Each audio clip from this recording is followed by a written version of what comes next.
Troy, how are you doing, brother? Welcome to Completely. Well, man, let's just skip ahead that bullshit. I'm excited. I'm Uh, excited too. Maybe I should set the setting, though, at least because every time I talk to a friend in a tropical paradise, that's probably something I should set for our listeners. How is You the should weather? you should really do a live podcast from here, like a beach Yes. cast. You should totally I'm come beginning visit to me. think that you're almost getting lonely on your paradise island as much as you invite your friends out there now. No, I just love you. I want you to come. Fuck everyone else. No, I no, think you like to share. not lonely, but I just enjoy this place. It's great. Ron Russo from Yes, 570. 570 Tattoo. He just came to visit me for a couple days. Went fishing with him for these weird peacock bass fish, which were really pretty fish. It was cool. We went up some mountains and fished for these like really big, pretty bass fish. It was fun. Yeah, did you catch it was any? cool. But yeah. I mean, he's like a tournament fisherman guy, like like as a hobby. Mm-hmm. So he did way better than me. But I caught a couple, enjoyed it, and it was super cool. It was fun. He had he had a good time. It was nice hanging out with him. It was cool. I always feel like fishing. I'm such an idiot, I guess, on it because I always feel like it has to be luck until you really get with a good fisherman and he proves to you that there's thought in it. Everything in life is reducing the variables for success, and fishing is definitely one of those things where you know the variables. Every Increase little them bit or makes increases your chances of success. similar then to the convention circuit. And what a good segue, because that's what I was excited to talk about. This past couple of weekends have kind of you may not know it, but you predicted something like this. At least you predicted to me. I feel like you're always telling the future of some sorts, but you predicted. First off, you're always on fashion. You know what it's going to be next year. You start wearing suits of funny colors, and all these kids popping out the woodworks with suits of funny colors. You brought the mullet back. You made tattooing what it is in Philadelphia. These are all styles. These are all predictions of the future. And some time ago, I said, "Hey, Troy, after I was on that TV show, this place, this convention circuit, this seems like it has a lot of drama. Like you could really capsulate this and sell it to America." And you said people are going to be trying to imitate you soon enough. And there was no reason to give them a window into how to do that yet. And here we are, right? And, here we are. There was a show in Tampa, which I've been running a successful Tampa tattoo show for 9 years.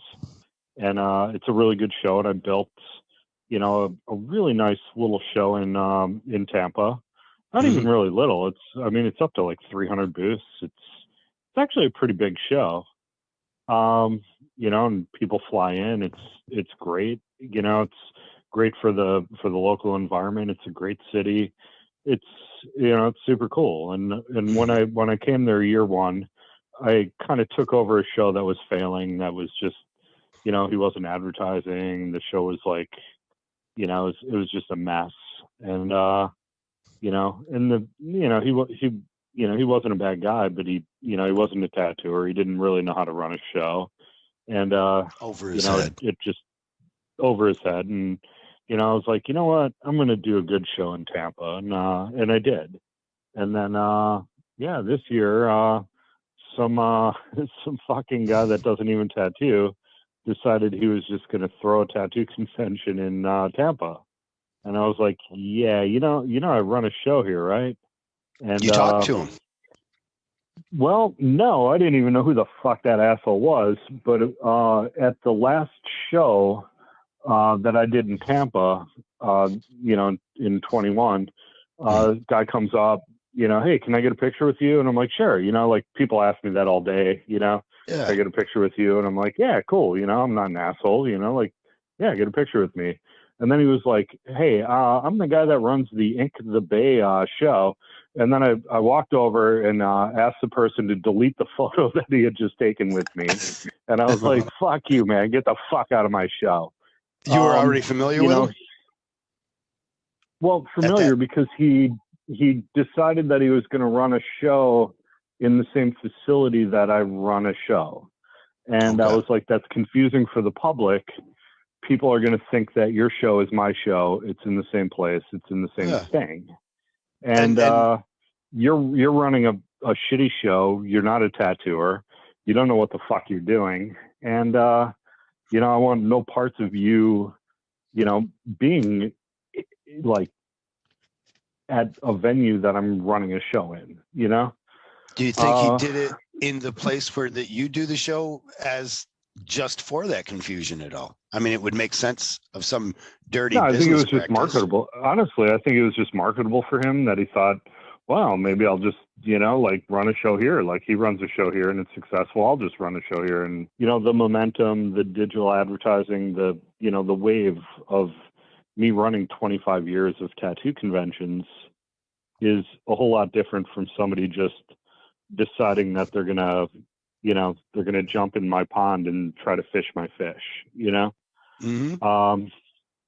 That's why I called you so quick. Really, I was having sushi, and it was like, you know what, dude? I was seeing some of the stuff come about from the weekend. Some people were posting things about this crappy show, and I was not involved with it. I did a show this week. I don't want that to come across. I guess but the people were down in the show, and I'm like, oh man, I need to call up Troy and get his. Yeah, it's kind of like, and like half those people are like, like you did the show last year and you thought it would end up better somehow, like, or you just thought you'd run a show with some guy that doesn't run shows, and this is a second year show. Work out for you. I thought it was the first second year show. He got kicked out of the facility, the Tampa Bay Convention Center.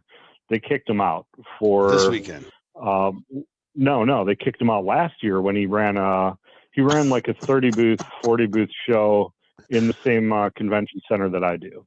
And like I emailed the health department, emailed the facility, and I was like, what the fuck are you renting this facility? I do one show a year. I do a really good job for you guys. Right. Why would you betray me like this with letting somebody else try to milk my cow? Mm-hmm. I've been promoting and building safe tattooing and a good show and what good tattooing is for a really long time in your market. 9 fucking years I've been running a show there, and you're just gonna rent to this fucking asshole hack? They were like, well, it's not really up to us, and we don't really have. And I'm like, they were like, well, you have a no compete for 3 months on each end, and we and I was like, all right, well. So then after the weekend, it was a horrible fucking catastrophe for that guy. The health department wouldn't let him. Yeah, he didn't even have a bio waste company set up to pick up the bio trash. Didn't that happen again this year? Yeah, but let me talk about last year first. Okay. Yes. Sorry. So last year, he never even hired a bio waste company. We have, the health department runs, and there's rules on conduct with every industry, and he's not in our industry, so he didn't know what the conduct was and didn't operate in an appropriate fashion. So, he got kicked out of the Tampa Bay Convention Center. They wouldn't allow him back. Yeah, the health department kicked. Well, over. Well, also a convention center. They want people to come. They want the entire purpose of a convention center is it's ran by a city, and the city wants to promote tourism to that city. So they want groups to come in, and they want people to come to that city because groups that are doing expositions there are drawing people to their town. And, I draw I mean, people fly in from all over the world for my shows. I do very well for the cities that I promote my events in because I'm a good promoter. And I've been doing it for 25 years, and I have a very large following because of my success rate of what I do. And, you know, then, you know, they kind of just want to make a quick buck and let some fucking asshole in. And they quickly learned that didn't work for them. And they their kicked them tourism out. dollars And, weren't well looked after, or their investments. Well, no, there are health code violations that their legal team decided that he was no longer able to even run an event there, and then they decided that they're just going to stick with me and not roll the dice on some asshole else. because Yes. yeah. So Well, I mean, luckily nobody will ever. Well, I mean, after that year, they wouldn't. So, but now he did it again this year. Yeah, he did it again this year in a different facility. He went to the state fairgrounds, which is like, you know, it's not a great facility. It's, you know, but at least it was not really set up for trade shows. When I think of fairground, I'm thinking open ground. It had to have a building though, right? No, he was in a building, but you know, the surrounding areas are, you know, it's you know, the fairgrounds, you know. Yes. So and Ink Life Tour, which is another failed tattoo convention group. You know, they went under what? How long ago did they go under? Like 7 years ago? 7? Was it 10? 7? Okay. I don't know, something like that. Concert promoter that thought he'd run concerts while and use tattoo booths for that whole thing failed. That thing went down the tube. Like they had Snoop Dogg was on there. The last one that I recall. All my friends were so excited about either Snoop Dogg or Ice Cube, possibly both, or possibly both right in a row. Like people were excited to go to the convention, and then they didn't show up. Everybody paid money. They never for booked Snoop them. Dogg They tickets. just advertised them, and they never even booked them. Scumbags. Problematic. So problematic scumbags. So I don't know. The Ink Debate thing this year. The dude rented a space at the state fairgrounds for like a small little outbuilding out there, and tried to do a show with like, I don't know, maybe 100 booths. My Tampa show's 300 booths with you know, people from all over the world. His show was like 100 booths, and he did comp like, I don't know, a good chunk of that room, trying to get bigger good names artists in. and such in. Yeah, good artists, and you know, he was able to lure like unknowing people in because they had a free space, and reached out to him and told him, you know, promised him all this shit, and then just didn't even deliver. You know, a bunch of people didn't even have booths. See, like Gil Monty is like, you know, he's an old tattooer. Gil showed up and didn't have a booth, and the guys to like, do that to someone like even, Gil Monty, you know? I can only imagine what, you know. I've seen you bend over backwards to take care of old timers that come to your shows. I feel as though you take really good care of them, and you've got a real connection with the history that they are and the importance that they have inside of our industry. I couldn't imagine for a second that you would have Gil showing up to your show and you would tell him that he didn't have a booth if that was the prior arrangement. Yeah, tell him to kick curbs after he drove there, you know. Seems that he had his crew there too. What, didn't he have a shop there or something? Like it wasn't just him. I thought it was. No idea. I mean, I wasn't there. Like I wasn't going to go to that fucking train wreck. Well, yeah, you wouldn't take a picture with the guy. He wasn't going to let you show up. Yeah, I mean, I threw him out of my show and made him delete the picture with me. So, yeah, yep, me not there. This is what. Are you prepared? Now we see it. You saw it some time ago. That there was going to be these rival or competition type venues starting up. You imagined that they would have, I'm guessing you imagined they would have their heart in the wrong place, or their, you know, their pocketbook in the wrong place, because you were wary of it. how do you prepare for this kind of stuff in the future as a promoter who has to now deal with, I'm guessing, right? I don't know, but you'll enlighten me. The health department now, not just in that local, so they've learned. I'm sure they know better than trying to deal with this guy again, but they don't know about the next one. And then other health departments and places, as they talk amongst themselves, aren't they going to be more wary of having tattoo promoters come in? And by that, doesn't that hurt you? I mean, there's yes and no. I mean, running a big event like that is a lot of money, and it's a hard job.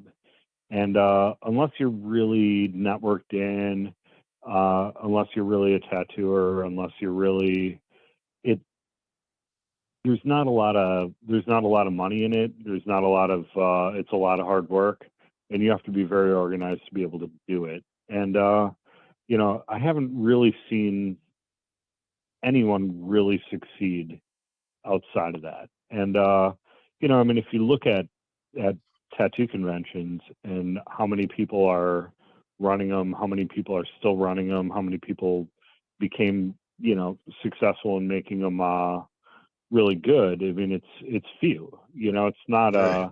It's not a quick money thing. I can only think of Am I five, worried about maybe 10. am I worried about competition?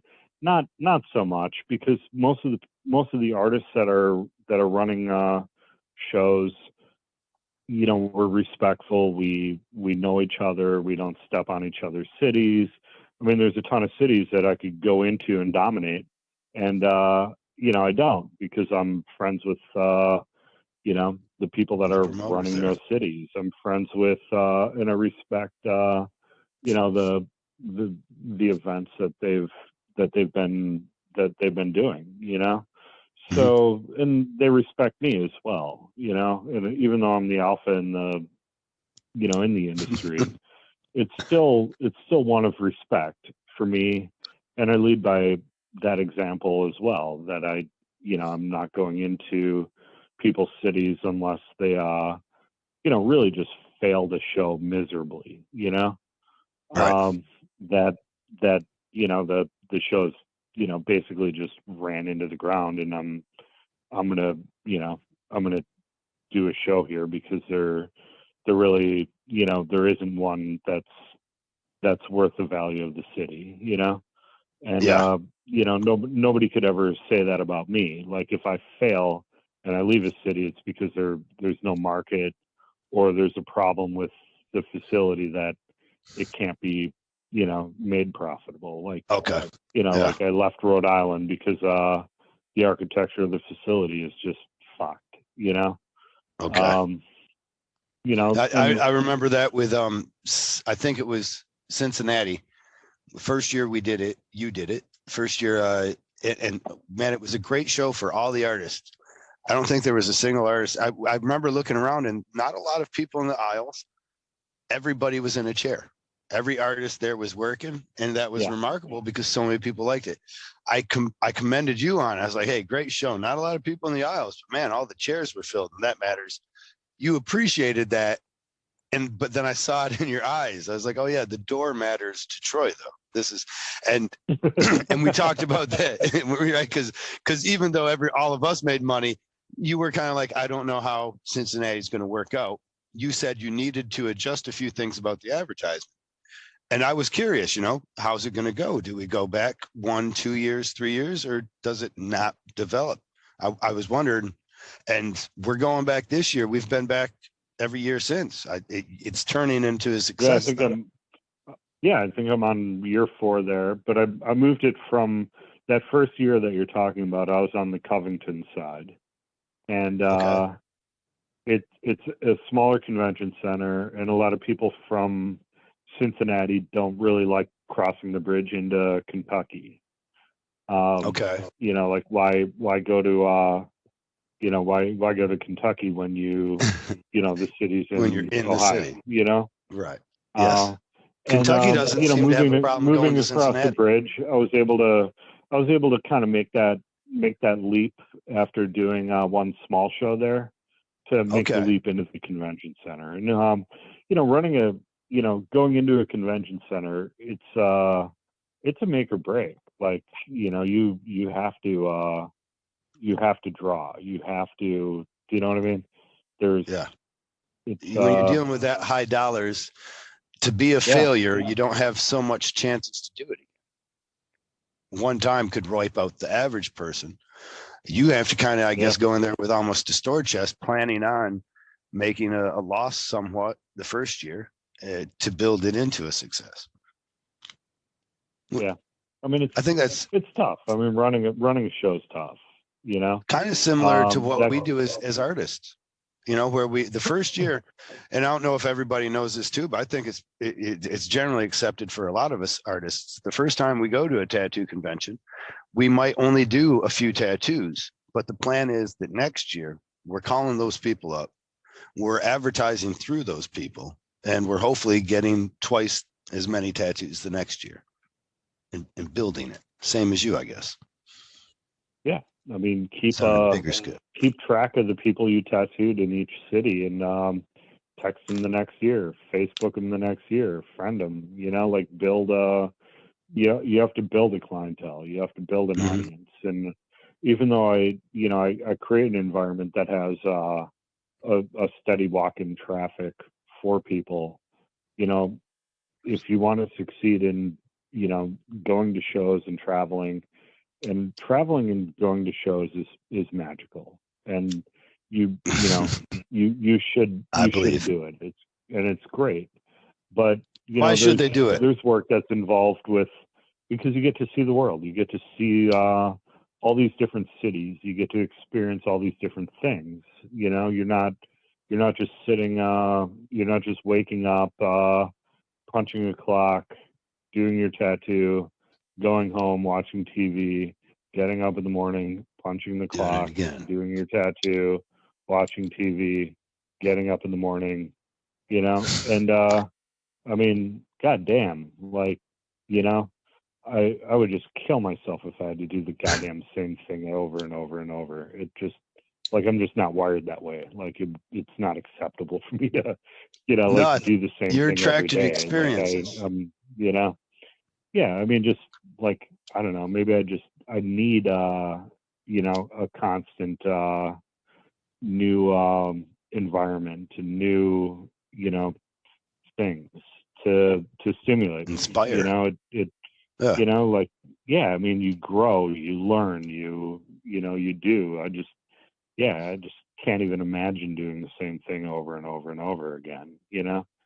I feel like that's kind brutal. of the artist's inspiration, like traveling forces experiences. This is my own opinion, I guess. Traveling forces experiences, and experiences are what we draw on as artists for everything. Inspiration, for a reference of work, and so I feel like that's a necessity for a growing artist, I guess.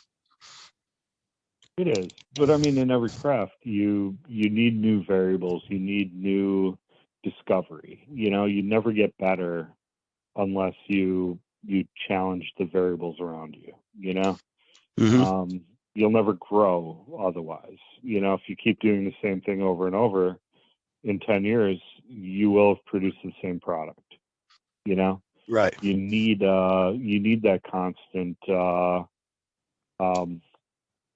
variables. You need the constant things to stimulate you, inspirations. Tony LaFaenza. For one, I just want to say his name on my podcast because I know he listens. Hey Tony, how you doing? But Tony himself, he travels. He's not a tattoo artist. He became a collector, I believe, around the same time the Ink Master came out. Now he's got almost a full bodysuit. James did one of the last pieces of his, not last, but one of the last spots on his stomach. What's that there? What's your take on the collector, the traveling collector? Is that Tony like with the big stomach that has the fox thing? Yes, on his stomach. Yeah. Oh yeah, that tattoo's badass. I forget who did that tattoo, but Dale tattooed Josh Payne, alongside that at the last. Okay. Dale was doing a tattoo in Chicago next to that tattoo, and I was like, Dale, don't fuck that up.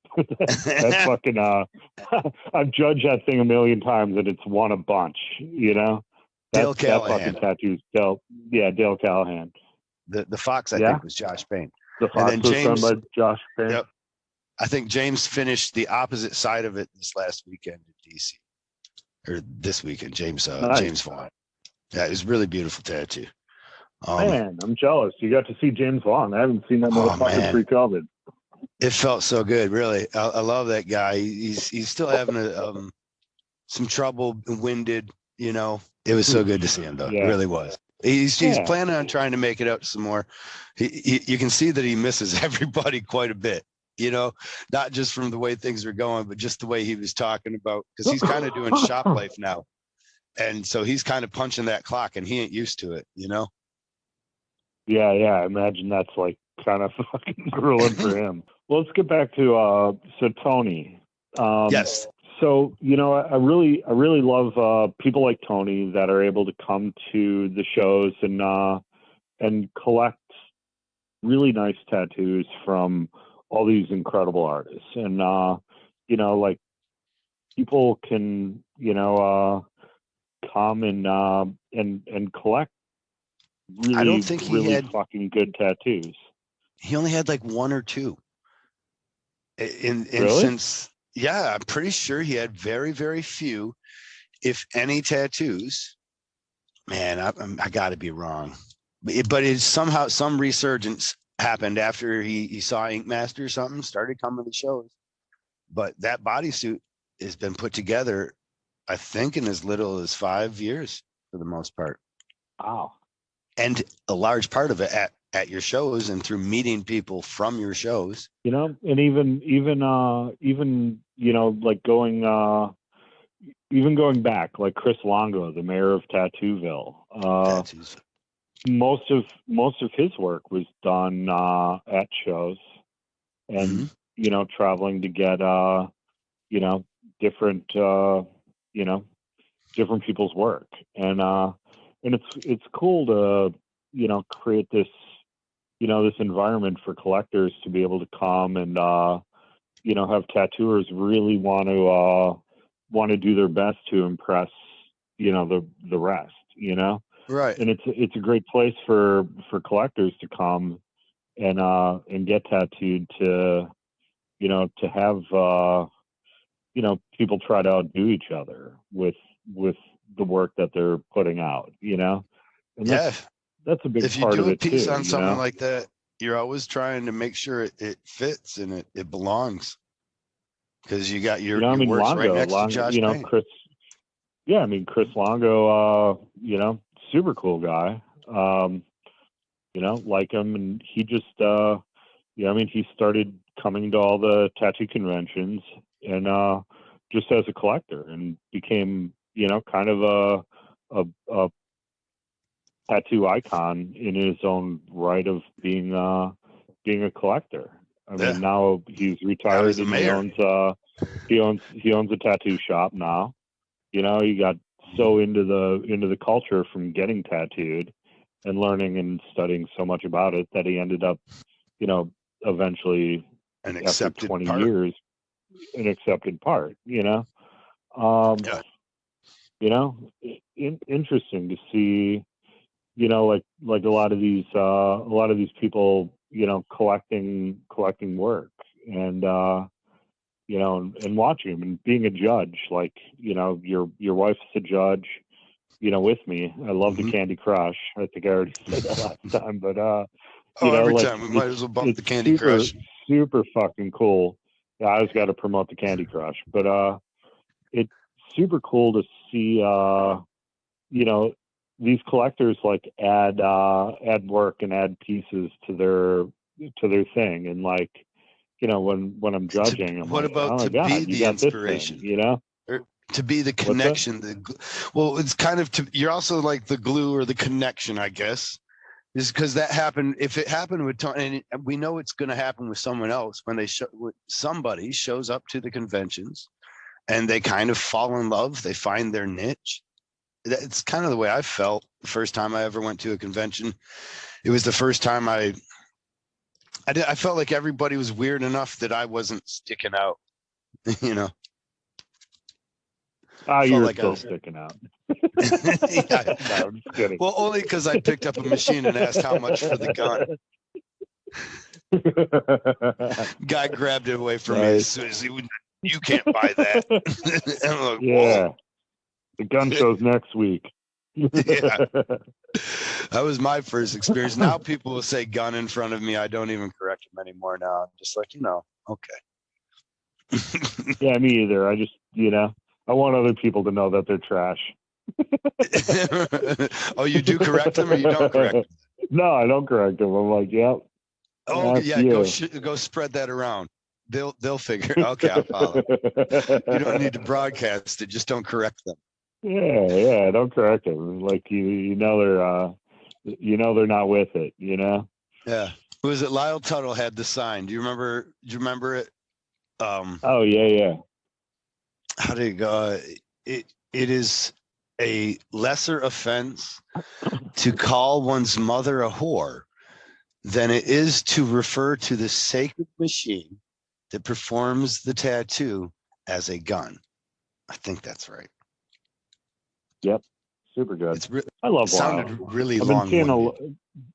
Been seeing a lot of Lyle photos. I don't know if it was his birthday or his death day this last couple days. Mm-hmm. Yeah, on Facebook feeds, a lot of Lyle pictures, which made me happy.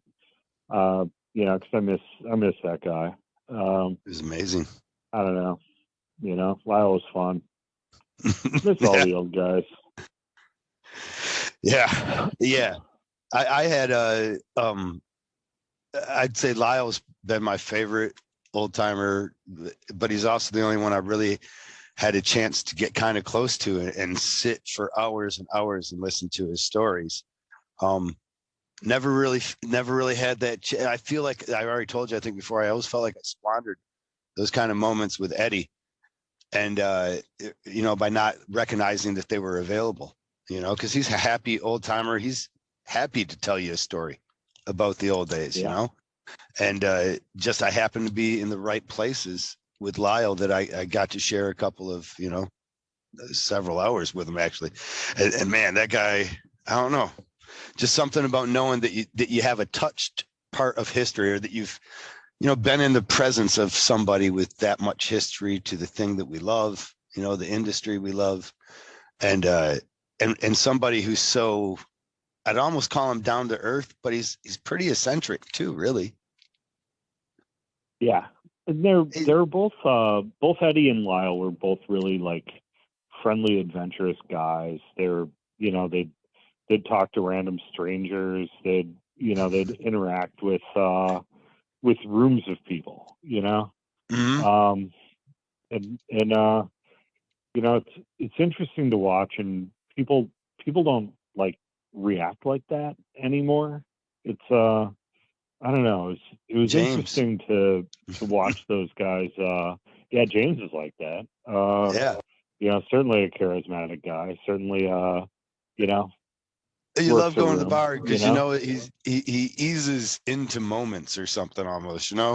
Like he ain't scared to say anything out of his mouth, and the same with these old timers. Really, you caught the love of traveling before you knew Philadelphia Eddie, or that came after you met him? Kind of. I mean, kind of during, after, but mostly after. I mean, I moved to Philly at the age of 20, and I after a year, I was like 21, 22 years old, and Eddie's like, "Hey, I'm doing this show. Why don't you come with me, kid? I want to introduce you to people." And can you do it? So I'm like, a Philly voice, I'm like Eddie voice. 2 years. Hey kid, we're going to the bar. Right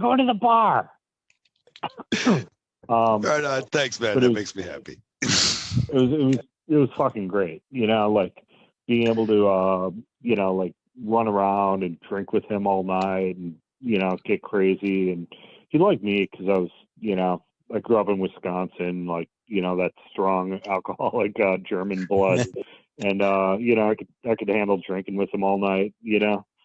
So, Right. and the rest of his staff were like old bikers, and they just had no interest in like really the community or anything like that. They just wanted to like do their own thing, like tattoo, go home, tattoo and not, and I But was he just had all traveled about himself. it. Oh yeah, When, Eddie fucking went everywhere. He Mhm. got to travel. Like he had the wanderlust. Like he set up the shop, had the shop making money, and then Neat. he'd run away and he'd be tattooing all over the place. Um, Was he making money so when from the shop when he was tattooing other places? Because I got the impression that he uh, kind of just leave the place to the guys and come back to see if the bills were paid or not. yeah, there was probably some of that because I mean back then you didn't have a shop that I mean people just walked in. Like Uh-huh. it was a retail store. People walked in, they purchased, they didn't purchase. I mean, people didn't really actually do appointment tattooing until, the 2000s, for the Okay. most Yeah. part. Um, you know, people, Yeah. Were there that many? I you mean, know, collectors weren't that. There were much fewer and far between. I imagine. I mean, Like collectors people. were really because of the advent of the conventions that they really started collecting because otherwise they lived in a town and they got tattooed by the guy in that town. Right. And either they got all of their tattoos by that one guy in town, or they went to tattoo conventions and got to get tattooed by other people, Yeah. or Which really didn't they, start happening until the which 70s. is easier than flying to, getting a Japan. hotel room and getting tattooed by some dude in some other town. Mhm. So the conventions made things practical and easy for collectors because the clients, the tattooers came to them, and they were able to become collectors from all these people. In Europe, people collect tattoos from artists that are from outside of Germany. Like you're doing a German convention, and they have a row of tattoo booths from America, from Okay. Europe. I mean, from Asia, from this whole row of Japan tattooers. Which is They funny keep them because all they in. a lot of times a lot of those countries they either don't get along with those artists or it's like they really don't want to be next to each other. Like America, like all the top American tattooers are more or less respectful of each other because they're not in kind of any immediate competition locally with each other. So Uh-huh. they're cool and respectful that each other does nice work. So, you know, um, back when I started breaking open cities, like my first Minneapolis show, like everyone kind of looked at each other and it was like awkward because it was the first time that all of those assholes were in the same room together, Right. and they're just like, and by year two, they started, all the best artists started, requesting to be next to the other artists that were the best artists in the town. Okay. And that happened, in every city that I broke open, where, the best artists started to become friends with each other because they respected, the Right. work that each other did, and they were Isn't that they were interesting? comfortable enough in the work that they did and the money they make that they Hmm. weren't like hostile toward each other That is crazy. in No, more of a friendly competition, I can and see that. friendly competition became friends, and over the years those people became really good friends, and Yeah. started traveling together, so Right. you go from a city that is competition with each other to meeting each other in the same room that I created this environment for them to meet, and then they become friends, and then eventually they start traveling together as friends into Right. other environments. Yeah, It's which crazy. we run into all It's the super time. cool. Like Yeah. I said before, I identify as the pollen in the industry. Yeah. That's I'd never really looked at it like that. I can see it now because we all know artists that, you'll say, oh, you're from such and such spot, you're from this state. You guys are from this state. You work at the same shop, and they'll say, no, actually he works at a competing shop, but we get along and we came out here. We and that is half the story, or often part of the story is that they met at a convention.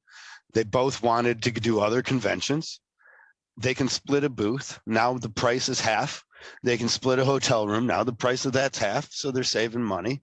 And at one time, I've never thought to think of it, but I bet some of them were kind of bitter rivals. I know in Flint, it was pretty.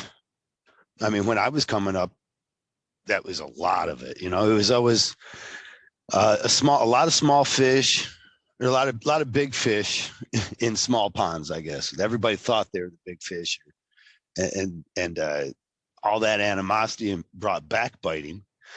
It's definitely calmed down now, and I wonder if tattoo shows are going to help that in the future with all places. I mean, I think so. Makes sense. And I see that. But it's also, I mean, the internet, people see each other's work, whereas before, like, in the 90s, early 2000s, like, there was no internet. There was no, like occasionally you'd see a guy walk into your shop that had a tattoo from the shop next door, and you'd be like, oh, wow, that's pretty cool. Who did that? And they'd be like, oh, yeah, Don did that. I'm like, I know Don. I drink with him at, at the bar, like, but, it's few and far between, like, to be able to really, coexist with, Philly was a little different for me, like coming up in the 90s, like all the young tattooers that, even though I worked at Eddie's and some of the guys worked at Body Graphics, we'd kind of drink at the same bars, and we'd go to all the punk rock shows and see each other, and, and it, me and, Don Juan and Jason Goldberg and all these different guys would, Eric Perfect and, all these different guys that worked in different shops would all see each other, and we're all tattooers that respected each other because we'd see each other's work, and we'd see each other at the conventions, and we'd see each other's work at the conventions, and we're like, yeah, you're a good tattooer, I respect you. Do you think it helps I being mean, in the city, competing for less resources? being in a city helps a lot because you have that communication, and it's wider, and also, I mean, there's 3 shops in a small town, like one of them's the good shop, one of them's okay, and one of them's right. the butt of the other two's jokes. Right. So when you go to a place like Philly, like where there's 20 shops, the top 5 guys, are going to be friends. I follow. Yeah. So I guess back to conventions, just so I can mention, am I wrong in thinking that this convention that went on this weekend, that we were making fun of earlier, it had no pipe and drape? No pipe and drape. They nor didn't. floor patio. I mean, I was kind of proactive with the health department from the beginning of this thing. I was like, yeah, this guy's a fuck up, and you gotta keep an eye, maintain, keep an eye on him, and he's super fucked up. He didn't manage the bio waste in the manner that is acceptable in Florida. Can this affect you? It won't affect me, but okay. I definitely, I mean, people sending pictures to me of like, hey, this guy's like, I mean, he doesn't even have fucking trash cans here. He doesn't have this. He doesn't have, you know what I mean? Like, and like, here's pictures of like bio-waste on the floor, you know? And the health department took pictures. They actually are issuing a warrant for his arrest in the next week for improper disposal of bio-waste. Because running a big show, it's one thing to have a tattoo shop and you have you're separating bio-waste to normal waste and you're processing it in a way that, you know, may or may not hit a radar. When you do it on a big scale, it becomes a whole different thing. Mm-hmm. You know how I give that cross-contaminated. Well, you know how I give that space dust away? Yes. Mm-hmm. At all my shows, the liquid solidifiers. I do that for reasons. I run a clean show, and I mean that stuff costs me money. Like, I mean, I buy that shit. It's like $5,000 a fucking pallet from China to buy that, to give it away for free at my shows, so that I don't have liquid contaminant your product exposure. Space dust? Yeah, it's my product, but it's okay. I mean, I'm going to use the word product loosely because I give it away.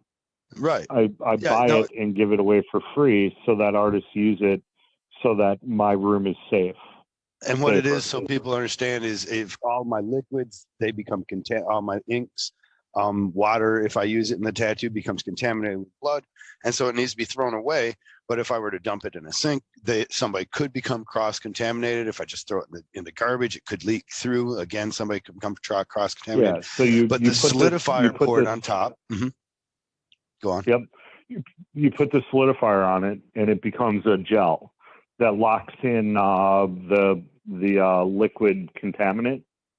So it no longer is a liquid contaminant, and it makes it inert and safe for normal trash disposal. Yes. That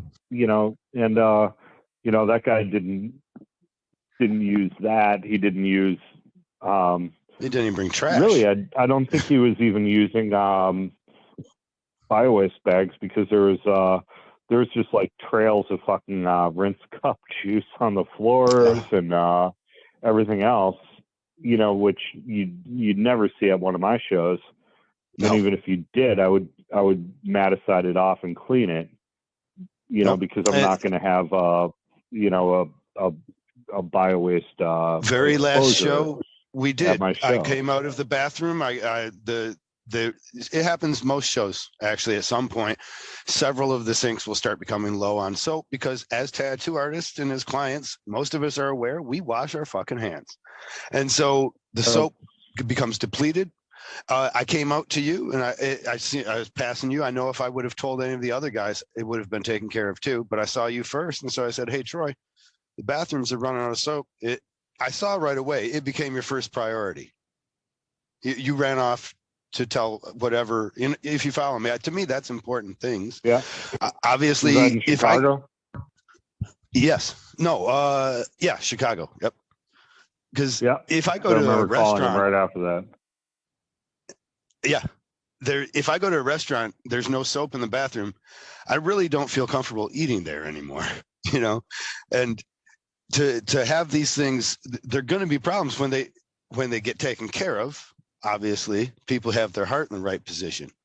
How do we, what can we do? Me as an artist, yourself as a promoter, and myself, I guess, as a podcast hoster, what do we do to help the public become informed about inferior shows that they're, you know, because when I talk about conventions, and I'm doing Villain Arts mostly, a few others here and there that I know are good, how do we inform the public that they can't just pick or just go to any show and expect that they get the same treatment? I mean, there's a lot of little shows and little markets. And I mean, some of the, little shows are good and handled well, and, some aren't. And I don't know. It's a crapshoot. I don't even know how to, One way is to go to villain art shows. One way is to go to villain art shows for sure. Shameless plug. Yeah, but otherwise, I mean, there's a lot of crappy shows, and it sucks. There's nothing you can do. And, that's what we're hearing. I don't know what to, I don't know what to do about that. But that Ink the Bay guy will never do a show again. He's actually because I interacted with the health department through that whole weekend. Fiasco. And they went there on Saturday and Sunday taking pictures, and they were issuing a felony warrant for him for improper disposal of bio waste. So he's fucked because he wasn't educated enough to know how to handle the trash that he was generating. Gonna end up probably going to jail and facing serious fines for somebody else cleaning up the mess that he created because he didn't do it properly. So, like, they shouldn't, people that don't know what they're doing shouldn't run a macro event of tattooing if they don't understand how it works, and there's a lot of moving parts to it. There's a lot of moving parts to waste disposal. There's a lot of moving parts to how to handle and process artist procedure and supplies, and keeping it, running safe in a healthy way. So see, if I was a public, I feel like looking, I don't know how I would even tell that was going to be a crap show. If I looked at the roster of artists, he had good artists and good named artists showing up. I'm sure they're all talking about it this weekend. That's what inspired me to call you. Was seeing some of their posts that were like, "Well, this should never happen again," Yeah. And, I mean, I had like 5 texts back and forth with Derb today about it. Okay. We were, sending me pictures, and he was like, he was pissed. He was also pissed that, like his name is drawn into associated in a fashion, like a shit show. Like all the people that were there that did that shit show. It looks bad on them. There's looks a bad PR on them for participating in that kind of a shit show. It makes them look like shit. For even participating in because of something that is, something that's now resulting in a felony, right? Of despite being duped of some large extent. Many of them are. I mean, I guess it's. I don't know. I imagine it's easy to get even me to show up to a show. I mean, everything comes with money, I guess, and sometimes these guys are just doing this on a promise of money. I wonder if he was able to come through on any of his promises. I imagine he wasn't, and that's the backlash we're going to be seeing too. That people are saying, he promised me a free room or a free booth, promised, which is nothing if you don't have people coming through to sit in your chair still. Well, I saw a post from some girl that was like, email me if he owes you money or you're expecting a refund, like trying to set up a class action lawsuit against him. And I'm like, he has no money. Like you're right. fucked. Like you're not. No lawyer is going to take that. Like that guy has no money, and after he goes to jail for fucking, after he goes to jail for fucking improperly disposing of bio waste, like he's facing like a $50,000 fucking fine, and jail time. Like there's no fucking way he's going to give you any money back. He didn't make any money off the show to begin with, Right. So yeah, you're all fucked. You're all fucked because you did a show ran by some fucking scumbag that wasn't a tattooer and had no association with the tattoo industry. We were duped this early on. Tattooers. Candy and I were at one point duped by a group They took our deposit for the show. They took a lot of people's deposits for the show. And then they ended up, I think there was a class action against them. I don't know if we ever saw any money from it, but I know that they basically just told everybody they were doing a show. I think they might have done one the year prior. I think that's maybe the way it happens sometimes. People run a show, you expect that it did okay. Next year's maybe going to be better. And then these people start promising out of their ass on all kinds of things, or maybe they have their own bills already. Maybe they've planned it like this, but sometimes they just take the money and run like with nothing. There's not even a show going on. I think that's the way. They didn't even pay for the venue, I think, and people were showing up for this supposed show that weekend with no venue paid for. Yeah, or they advertised Snoop Dogg and forgot to book him. Forgot. Let one thing slip. One little thing. Or I'm sure you guys won't mind. Or the Ink and Iron guys from LA that tried to do a show in Nashville where they had like huge name fucking bands and tried to do a music festival out of it, and then never paid any of the bands, and they just like canceled the show. They owed the city of Nashville like fucking $1.5 million, declared bankruptcy, and then the next year they just changed their name and tried to run Ink the Iron again under a different name in Long Beach, and then the Long Beach convention or the Queen Mary was like, yeah, you know what, we can't do this anymore because they heard of them. They just kicked them out. Okay. Well, no, they had been running a show at the Queen Mary under Ink the Iron name for several years, and then they decided to do a second show that had in Nashville that had like big name country bands and other people, and I can't even remember the headliner, but it was a big name country guy. You call him Toby Keats. I don't follow. Yeah, that guy. No, I don't know what his name was, but anyway, he never got paid, so he just put a release out like, hey, I'm not performing tonight because I didn't get paid. Right. And then the entire thing, like everyone charged their tickets back, and it was just like fucking nothing, I found myself, I don't even want to be a part of a show that is like when the association with music goes on, it's usually a bunch of shitty bands that are local, and the promoter is really just making a scam kind of by making them advertise his show.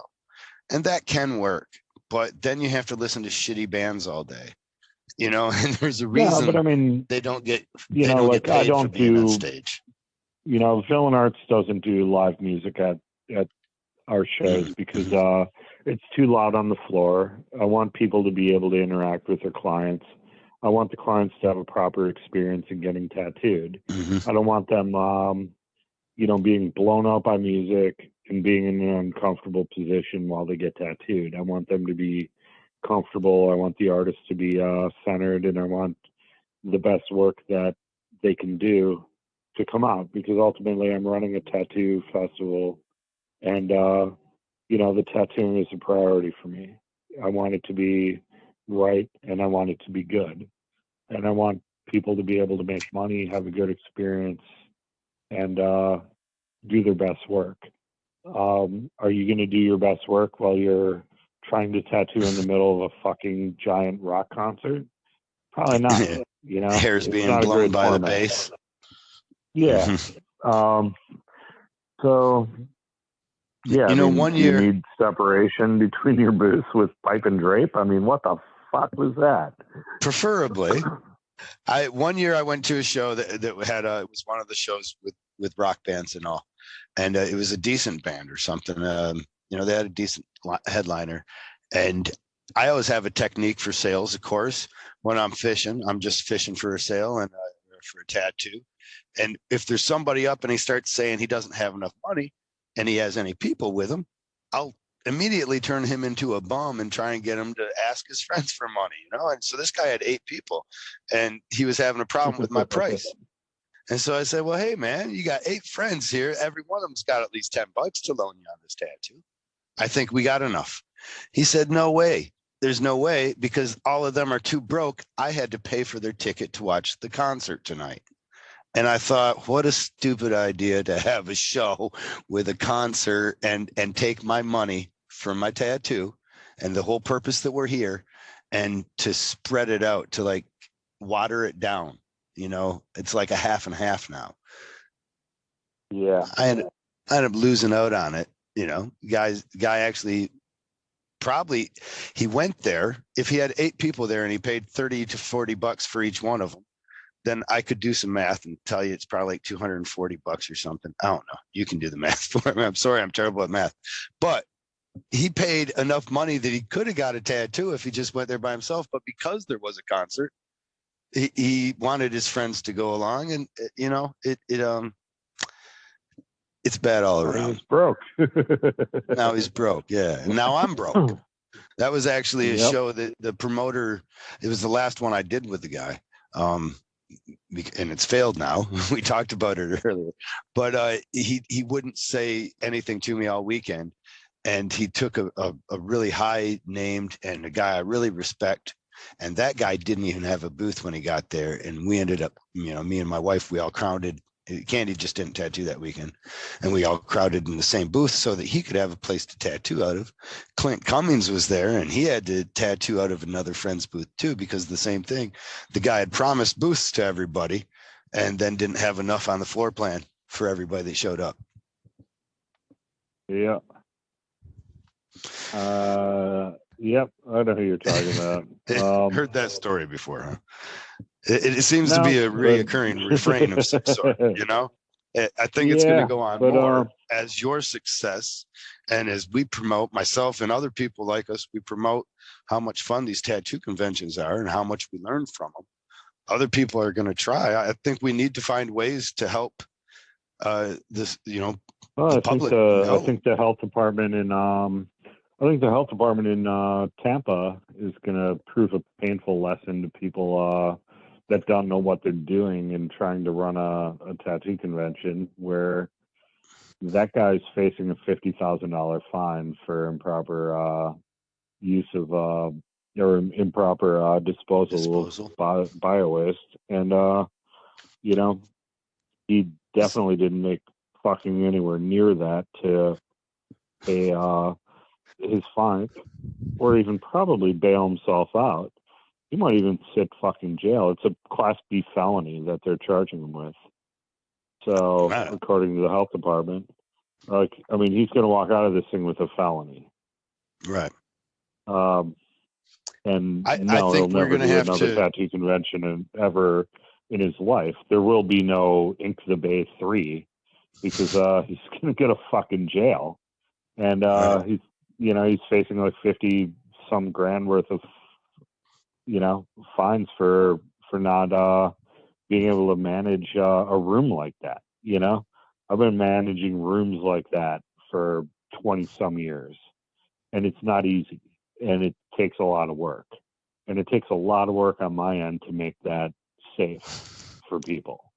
And now that you were right brutal, so many years ago, and I've seen it, that you were right, that you said then, Kyle, I wouldn't want to have a TV show spotlighting this because other people are going to try, they're going to fail, they're going to fuck up the industry, they're going to fuck up different aspects. But now we're there. So now can you have the TV show? Nah, I don't know, maybe. No, I swear to God, I think Pickles is a star. I'm looking for the vehicle that he can break out in. People need to know about this man. He would definitely be he would definitely be a star in that for sure. The driving force in some cases. Like he would definitely have all the I don't know if it'd be all the punchlines, but he would definitely have the catchphrase. No, I definitely have a crew that would be worth TV. But I don't know. I mean, I don't know that it would be good for tattooing, and that's always been Right. what I cared about is, doing these things to promote tattooing and promote, the Good success and tattooing. perpetuation of good tattooing for, for our industry. And That can't be I've actually. Why do you never. let me show up? That doesn't make any sense now. I call bullshit. I'm there. You have to make a couple of deals with the devil, huh? You're like, Kyle, I A had to sell my soul. Nah, Look, just because you were on that nah, show, it helps you're out a a good little. tattooer though.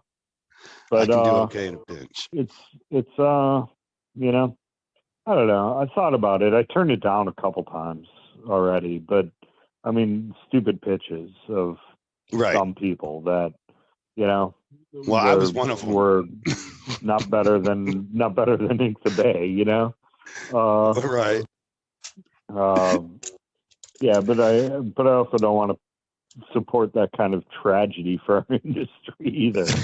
But Right. like nobody wants to watch things that are happy. Like, people are like, oh yeah, that fuck, I forget what the show was now. There's the Tattoo Titans was good, and there's a couple tattoo shows that were Epic Ink was good. Yep. There's a couple tattoo shows that were like real positive and cool and like uplifting. And they then lasted a day. I mean, yeah, Ink Master was good because people liked the drama.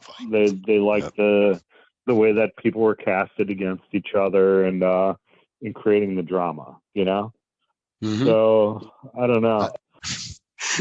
Back to educating the public. Don't go to other shows that aren't villain. No, look into a show. If it's been running for a while, there'll be a track record, a history that you can search.